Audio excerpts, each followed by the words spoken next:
Monsieur Breton Arthur, numéro 623. J'ai eu la chance de participer à pas mal d'internationaux, d'Open, on appelle ça en fait l'Open de Chine, où cette année en l'occurrence j'ai participé à l'Open des Philippines, donc ça c'était en mai.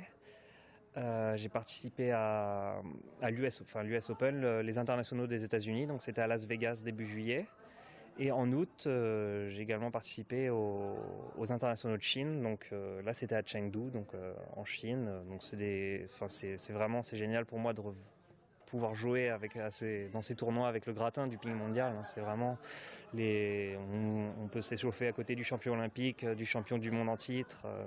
Donc c'est inaccessible autrement. Donc maintenant j'arrive même un petit peu à les connaître en étant en Chine, donc c'est vraiment une grosse opportunité et une grosse chance. Là en fait je mets juste du ruban sur le côté de la raquette parce que comme j'ai tendance à jouer au-dessus de la table, souvent je gratte la table et ça m'arrache les plaques si j'ai pas de ruban. Donc voilà pourquoi. Tous les ans, en général, j'essaie de venir à la même période, début septembre, parce que je sais qu'il y a quelques tournois, en l'occurrence, que je peux jouer ici, et surtout, être revoir aussi ma famille, mes amis, la famille du ping-pong aussi, hein, comme j'ai connu qu'un club dans ma carrière, et ça a toujours été ici, donc c'est des gens que j'aime bien revoir, et jouer avec eux, c'est toujours sympa de partager un peu les expériences que j'ai la chance de vivre à l'étranger.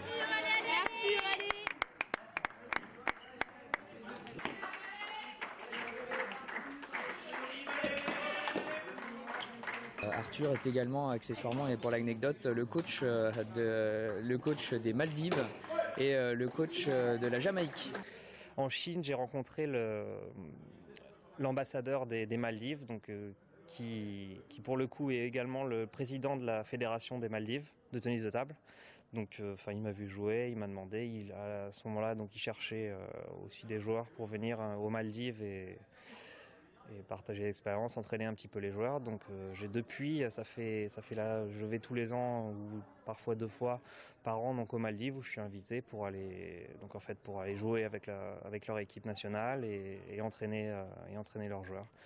Donc ça m'a permis là aussi cette année en l'occurrence de participer au championnat du monde. Donc, qui était en Chine, donc, où j'ai eu l'occasion, en plus de coacher l'équipe des Maldives, de coacher également l'équipe de Jamaïque.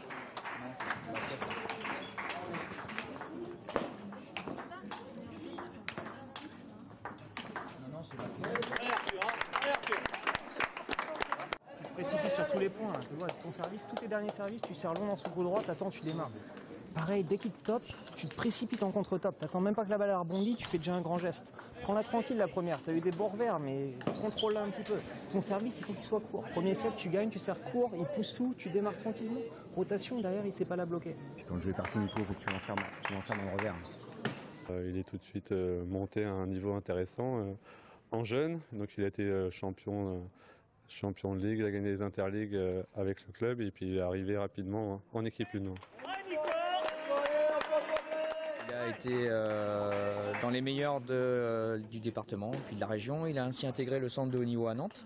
Puis après, pour des raisons personnelles, il a été obligé d'arrêter l'aventure. J'avais envie d'essayer d'autres sports, donc je suis revenu au Mans pour le lycée. Et donc c'est à partir de là où j'ai commencé mes autres sports, le tennis, la boxe, où j'ai passé pas mal de temps à faire de la boxe anglaise, du full contact et du taekwondo. Donc pendant ma période au lycée. Où à ce moment-là, j'ai dû arrêter pendant 2 ou 3 ans, je sais plus, sans trop jouer. Et donc ensuite, j'ai repris en fait vraiment le ping à fond en partant aux États-Unis.